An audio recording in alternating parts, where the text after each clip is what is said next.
इस एक्ट्रेस ने लगाया साजिद खान पर इल्जाम, कहा डर है कि मुझे मार देंगे।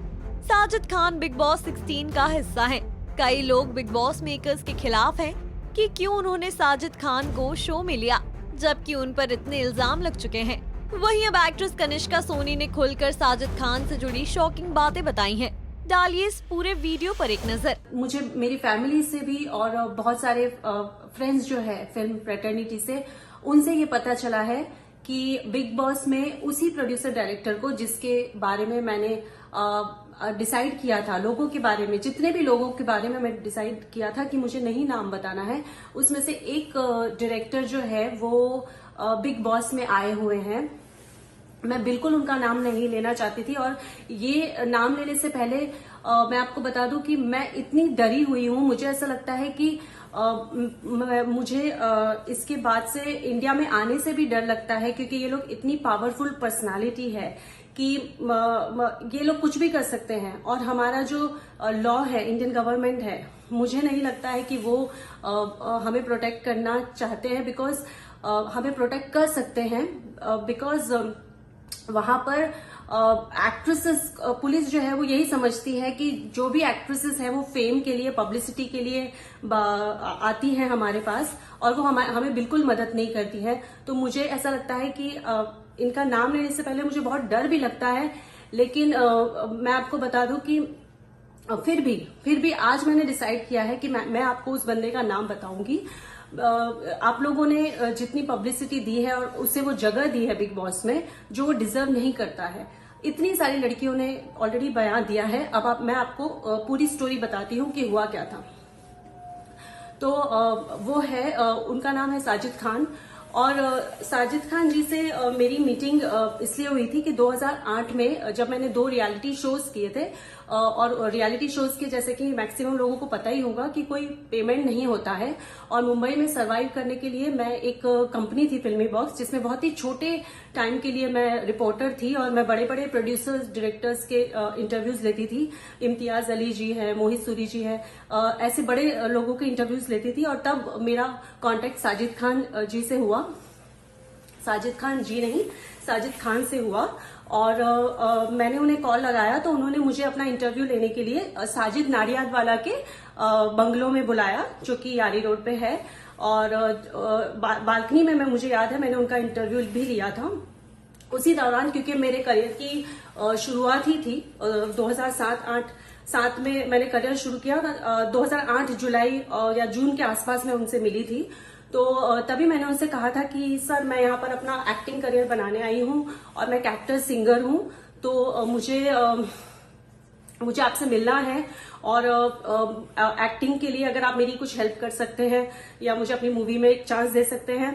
तो काफी बार बात हुई होगी, और मुझे लगता है कि 1-2 बार बात करने के बाद उन्होंने मुझे कहा कि आप मुझसे मिलने आइए जुहू के फ्लैट में। तो उन दिनों मैं हमेशा, क्योंकि मैं अहमदाबाद से आई थी और बहुत ही शाय टाइप लड़की थी, तो मुझे किसी के घर जाने से बहुत डर लगता था। तो उन्होंने मुझसे कहा कि आपको डरने की कोई जरूरत नहीं है, क्योंकि मैं मेरी मॉम के साथ रहता हूँ और घर पे और भी लोग हैं काम करने वाले जो काम करते हैं, तो you don't need to worry at all. तो आई जस्ट रिमेम्बर कि उनका 2008 की ही बात है ये।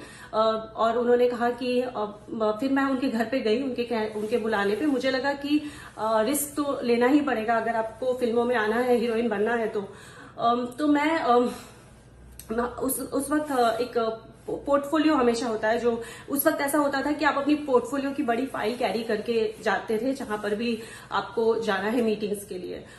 तो मैं अपनी पोर्टफोलियो की बड़ी फाइल, विक्रम ने मेरा पोर्टफोलियो किया था, मुझे याद है, वो फाइल लेकर मैं उनके घर गई और सीढ़ियों से ऊपर जाते हुए गई तो मैंने देखा लेफ्ट साइड में उनकी मॉम का रूम था, राइट में किचन था। वहां पर जितना मुझे याद आ रहा है, बिकॉज मैं 2008-9 की बात कर रही हूँ, 2022 में, तो जो मेरे आंखों के सामने है वो मैं आपसे बता रही हूँ।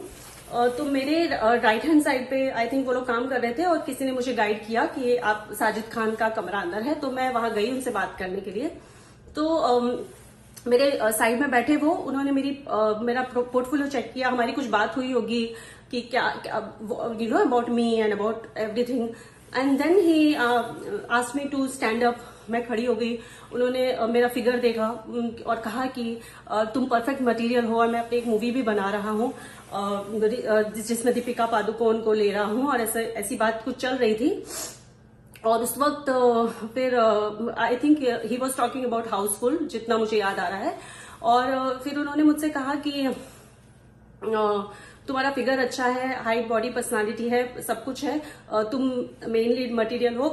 फिर वो उनके कमरे में जैसे बेड होता है और वो वहां पर आराम से अपने कंफर्ट जोन में बैठे हुए थे, क्योंकि वो मेरा घर नहीं था, तो मैं दूर थोड़ी सी उनसे डिस्टेंस मेंटेन करके बैठी हुई थी। फिर उन्होंने मुझे कहा कि मुझे तुम्हारा स्टमक देखना है, because I want to see your stomach and don't worry. उन्होंने बोला कि मैं तुम्हें टच नहीं करूंगा, मुझे टच नहीं करना है। लेकिन फिर मैंने उनसे कहा कि सर, मेरा पोर्टफोलियो आपके सामने है, और आपको अगर कुछ भी ऐसा है तो मैं जब आप मूवी में मुझे साइन कर लेंगे, और क्योंकि हम मीटिंग्स के लिए तो जाते हैं, लेकिन हम हमेशा अपनी तरफ का पॉइंट ऑफ व्यू देते हैं। जो हम कंफर्टेबल फील करते हैं वही हम उसी के लिए हाँ बोलते हैं, और जो नहीं करते हैं मना कर देते हैं। I believe that I trust God, since there is no hope from India in Indian government and Indian law. I still believe that there is a God somewhere who is listening, who is watching, and I believe that Sajid Khan का बुरा समय अब start हो गया है। उसने जितने भी कर्मा किए हैं उसका फल अब उसे मिलने वाला है, और इसीलिए ही शायद आज मेरे मुंह से उनका भी ये नाम निकल गया है बाहर। वरना मैं सच में यही सोचती थी कि सबको अपने कर्मों का फल खुद ही मिलेगा, लेकिन शायद मेरे अंदर ही देवी आ गई है, और वो चाहती है कि ये काम मेरे ही हाथ हो। क्या कहना है आपका इस खबर को लेकर? बताइए हमें कमेंट बॉक्स में। And also do like, follow and subscribe to Telly Masala on Facebook, Instagram and YouTube.